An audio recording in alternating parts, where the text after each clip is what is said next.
اللہ کریم ہے، رحمان ہے، رحیم ہے، وہ بندے کو معاف کرنے والا ہے۔ بے شک۔ جب بندے کا عمل ہی صحیح نہیں ہوگا تو وہ امام کے قریب کیا ہوگا؟ جو اس نے کیا اس کی معافی نہیں مانگ رہا تو وہ کیسے آگے جا سکتا؟ بولا غیبت کبریٰ کیا ہوگی؟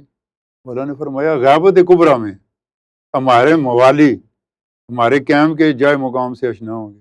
مجھے بتائیں نا وہ موالی کدھر ہے، کون ہے، اللہ کدھر ہیں وہ موالی؟ اللہ۔ ٹوٹل 30 بندے ہیں جن کا قرب ہے مولا کے ساتھ، ٹوٹل 30 بندے، لیکن وہ خود قرب نہیں کر سکتے۔ مولا جب ان سے ڈپٹی لینا چاہیں تو انہیں بلا سکتے ہیں۔ ہم اپنے آپ کو جتنا مرضی ہے وہ تسلی دے لینا کام نہیں چلتی۔ میرے مولا فرماتے ہیں کوئی نیکی کرے اور گمان کرے وہ بھی گمراہ ہو جاتا ہے۔ بھائی یہ عدل ہے، عدل کے تقاضے ہیں کچھ، اللہ کریم بھی ہے، رحیم بھی ہے، عادل بھی ہے۔ جی شاہ صاحب، موجودہ دور کو دیکھتے ہوئے کیا آپ محسوس کرتے ہیں کہ ہم ایک غیر معمولی دور سے گزر رہے ہیں؟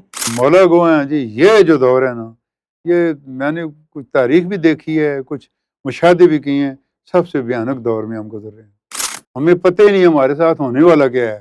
یہ کہہ رہے ہیں جی ایران یہ سارے ہو گئے ہیں، اب اس معاہدہ میں ہو گیا، آپس میں صلح ہو گئی۔ کچھ بھی نہیں، موادی شدے کوئی نہیں ہے۔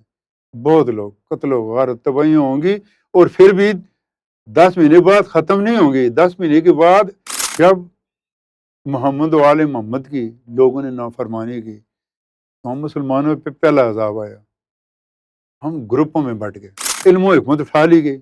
اب علم و حکمت دیکھیں نا کیا ہے، رٹائی تقریریں ہیں۔ وہ خدا کے بندو گناہ تم نے کیے ہیں، مان لیا میں بھی گناہ گار ہوں، ساری دنیا گناہ گار ہے، استغفار کرو، اللہ سے معافی مانگو، وہ دے دے گا۔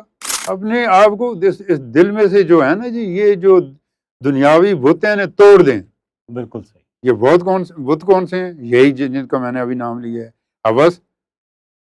ہوس مال، یہ جناب حسد، خود پسندی تو سب کی ماں ہے۔ آپ نے دیکھا لوگ تسبیحیں پڑھتے ہیں، جی بالکل۔ اپنے گھروں میں دیکھ لیں نہیں ہوتا۔ جب میں نہیں ہوں گا نا، جو آتے ہیں تم مجھے یاد کرو گے۔ ایک سید تھا بے لوث خلوص کے ساتھ، درد دل کے ساتھ مجھے کہتا تھا مولا کے ساتھ جوڑ دو۔